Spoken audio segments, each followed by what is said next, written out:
किसान साथियों, गेहूं की फसल में आखिरी पानी अंतिम सिंचाई हमें कब करना चाहिए, आज हम यह आपको बताएंगे। आखिरी पानी गेहूं के लिए बहुत महत्वपूर्ण माना जाता है। अगर आप सही से आखिरी पानी लगाएंगे तो आपकी पैदावार अच्छी होगी। अगर आप आखिरी पानी लगाते समय कुछ गलती करते हैं या फिर अंतिम पानी ही नहीं लगाते हैं तो आपको उत्पादन में कुछ कमी देखने को मिल सकती है। तो क्या क्या सावधानियां बरतनी चाहिए, अंतिम पानी लगाने का सही समय क्या होता है, एकदम कंप्लीट जानकारी किसान साथियों आपको देने वाले हैं। तो आज की पूरी वीडियो किसान साथियों आप ज़रूर देखिएगा, और कुछ भी सवाल हो, कोई भी सुझाव हो तो किसान साथी आप कमेंट भी कर सकते हैं। तो चलिए जानते हैं, सबसे पहले समय के बारे में ही जानते हैं कि आखिर गेहूं की फसल में हमें आखिरी पानी कब लगाना चाहिए, और इसके अलावा कुछ और बातें आपको बताएंगे। किसान साथियों, गेहूं की अंतिम जो हम सिंचाई करते हैं उसका जो समय होता है उसके विकास के चरण के आधार पर निर्भर करता है। आमतौर पर गेहूं की फसल में जो अंतिम सिंचाई है वो फसल में फूल आने से पहले या दाने बनते समय की अवस्था के बीच में लगाया जाता है। यह समय फरवरी के अंत या मार्च के शुरुआत में आता है, लेकिन स्थानीय जलवायु और मिट्टी की स्थिति के अनुसार ये जो समय है ये भिन्न हो सकता है, ये आगे पीछे भी हो सकता है। कई मिट्टियाँ ऐसी होती हैं जहाँ पे पानी बहुत जल्दी सूख जाता है तो वहाँ पे जल्दी सिंचाई करनी पड़ सकती है, और बहुत सारी ऐसी मिट्टी होती है जो भारी होती है तो वहाँ पे पानी बहुत लंबे समय तक आपकी मिट्टी में रहता है। हालांकि इस साल क्या हुआ है कि उतना ज़्यादा सर्दी नहीं हुई है, हवाएं भी चल रही हैं, धूप भी अच्छी खासी निकल रही है, तो ऐसी दशा में पानी की कमी लगभग सभी जगह पे देखी जाती है। अगर आपके वहाँ बरसात हो गई है अच्छी बात है, अगर आप समय समय से सिंचाई करते हैं तो अच्छी बात है, और अगर आपने बाली आने से पहले से लेके अभी तक सिंचाई ही नहीं की है तो वहाँ पे दिक्कत वाली बात हो सकती है। सबसे पहले आप किसी की बात मत सुनिए, अपने खेत में जाइए, अपने मिट्टी को देखिए। अगर उसमें पर्याप्त नमी आपको दिखती है तो पानी की आवश्यकता नहीं है। अगर नमी की कमी दिखती है, आपकी मिट्टी सूखी दिखती है, तो वहाँ पे पानी तुरंत जितना जल्दी हो सके आपको लगाना है। क्योंकि मैं अगर बोल दूँ कि हाँ आप दाना भरते समय, दाने में दुग्धावस्था में भी सिंचाई की जाती है, दाना भरते समय भी सिंचाई की जाती है, लेकिन सभी जगह पे जैसा कि मैंने बोला मिट्टी अलग होती है, वातावरण अलग होता है, कहीं पे ज़्यादा गर्मी होती है, कहीं पे सर्दियाँ ज़्यादा होती हैं। तो ऐसी कंडीशन में सभी के लिए एक जैसे दिशा निर्देश नहीं हो सकते हैं।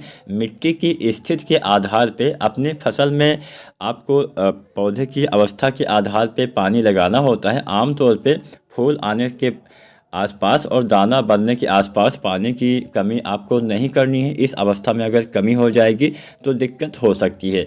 तो दाना जब हल्का सा मतलब बालियों का रंग हल्का सा चेंज होने लगे, हल्का सा ब्राउन होने लगे, और जब दाने थोड़ा सा मजबूत हो जाए उसके बाद पानी की लगाने की आवश्यकता नहीं पड़ती है।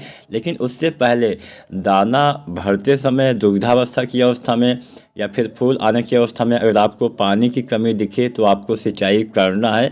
अब जैसा कि मैंने बोला, अगर आपके वहाँ बरसात हो गई है, हालांकि एक दो दिन में हल्का मौसम ख़राब था तो बरसात हुई है तो अच्छी बात है, नहीं हुई है खेत में जाइए, मिट्टी चेक करिए। अगर आपने पानी बाली आने के समय भी नहीं लगाया होगा तो निश्चित ही आपकी मिट्टी में पानी की कमी होगी, तो आपको सिंचाई करना है। अगर आप सिंचाई करने वाले हैं तो किन बातों का ध्यान रखें, केवल सिंचाई करना ही है इसी बात पे आपको फोकस नहीं करना है। सिंचाई के समय आखिरी पानी में बहुत सारी सावधानियां बरतनी होती हैं। गेहूं की फसल में पहला और अंतिम सिंचाई आपको हल्का करना होता है, ज़्यादा पानी भरना नहीं होता है। अगर आप पहला सिंचाई ज़्यादा कर देते हैं तो उससे क्या होता है कि जड़ों का विकास नहीं हो पाता है, ज़्यादा पानी से पौधे पीले हो जाते हैं, पौधे में कल्ले का फुटाव कम होता है, जिससे उत्पादन में कमी आ जाती है। तो पहला पानी हम हल्का इसलिए लगाते हैं ताकि कि पौधे का विकास अच्छे से हो सके, क्योंकि पौधे उस समय काफ़ी छोटे होते हैं, जल की आवश्यकता उनको काफ़ी ज़्यादा मात्रा में नहीं होती है। जड़ों के फैलाव के लिए पानी की आवश्यकता होती है लेकिन कम मात्रा में होती है। ज़्यादा पानी अगर लंबे समय तक शुरुआत में भरा रहता है तो पौधे पीले हो जाते हैं। ठीक उसी तरह से अगर आप अंतिम पानी ज़्यादा लगाएंगे तो इस समय दिक्कत क्या होगी कि आपकी फसल गिर जाएगी। अब जितना आपको पानी लगाने से फ़ायदा होने वाला था उससे ज़्यादा नुकसान आपकी फसल के गिरने से आपको हो सकता है, इस बात का ध्यान देना है।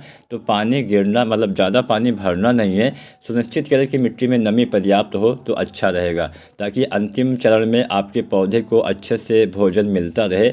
अधिक या कम पानी देने से आपको बचना है, आखिरी में बहुत ज़्यादा पानी नहीं भरना है, सही मात्रा में पानी भरना चाहिए, और जल भराव हो जाएगा तो फसल गिर जाएगी। आप फसल गिरने से बचाने के लिए एक दो चीज़ आप और कर सकते हैं। सिंचाई का समय आपको निश्चित करना है। समय बहुत मायने रखता है अंतिम पानी लगाते समय। क्यों मायने रखता है? दिन के समय अक्सर हवाएं चलती हैं। अब आप ऐसा भी कर सकते हैं कि हाँ, जिस दिन आपको हवा मतलब ना चलती हुई, बहुत धीरे धीरे चलती हुई दिखाई दे, उस दिन आप दिन में भी सिंचाई कर सकते हैं। आप मौसम की जानकारी आप ले सकते हैं कृषि वैज्ञानिक से, या फिर आप नेट पे भी चेक कर सकते हैं कि हाँ, मौसम हवाएं कितना चलने वाली है। या फिर सबसे बढ़िया रहेगा कि आप शाम के समय सिंचाई करिए, रात में सिंचाई करिए। शाम के समय हवाएं स्वाभाविक रूप से कम हो जाती हैं, धीरे हो जाती हैं, फिर भी आपको हवा के आधार पर सिंचाई करना है। अगर आपके वहाँ हवा बहुत तेज़ चल रही है, उस दिन सिंचाई बिल्कुल भी मत करिए, क्योंकि उस दिन अब ऐसा तो है नहीं कि हाँ, आप पानी लगाएंगे तुरंत ही पानी सूख जाएगा। कुछ देर तक तो खेत में पानी रहेगा ही। ज़्यादा पानी रहेगा, मिट्टी एकदम ढीली हो जाती है, जड़ों का जो पकड़ होता है कमज़ोर हो जाता है, जिससे फसल अगर हवा चलती है, क्योंकि बाली का वजन भी होता है, पौधे के ऊपर भार ज़्यादा होने से फसल गिर जाएगी।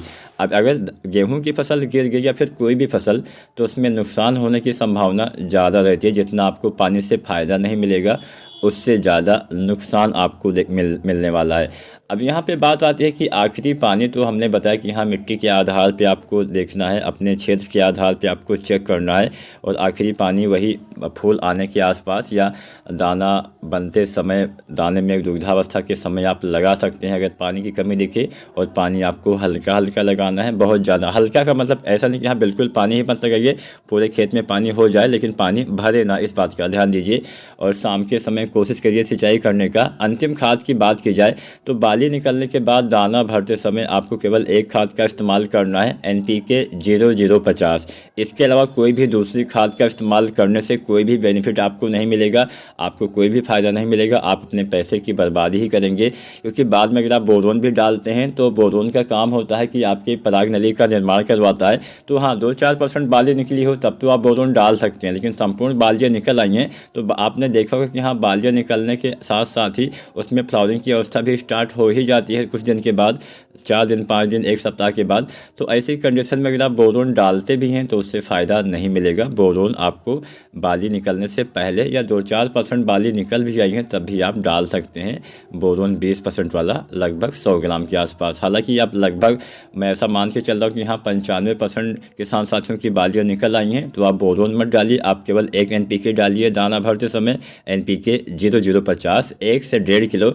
ये NPK पर्याप्त रहेगा, ये काम क्या करेगा, इसमें पोटेशियम की मात्रा होती है, पोटास होता है और कुछ में सल्फ़र भी होता है। जो इफ़को वाले NPK आते हैं उसमें आपको साथ में सल्फ़र भी देखने को मिलेगा।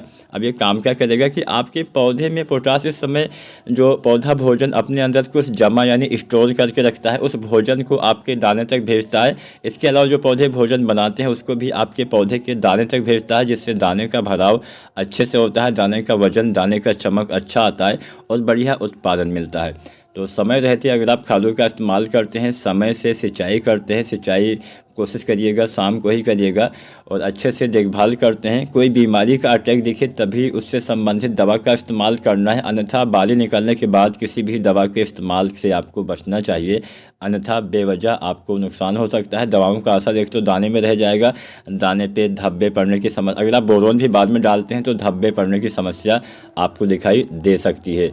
तो उम्मीद करते हैं अगर आप इन छोटी छोटी बातों का ध्यान देते हैं तो आप भी गेहूं में बढ़िया उत्पादन अवश्य ले पाएंगे। वीडियो जानकारी अच्छी लगी हो तो लाइक शेयर करिएगा, चैनल को सब्सक्राइब नहीं किया है तो SRJ खेती चैनल को सब्सक्राइब करिएगा। धन्यवाद।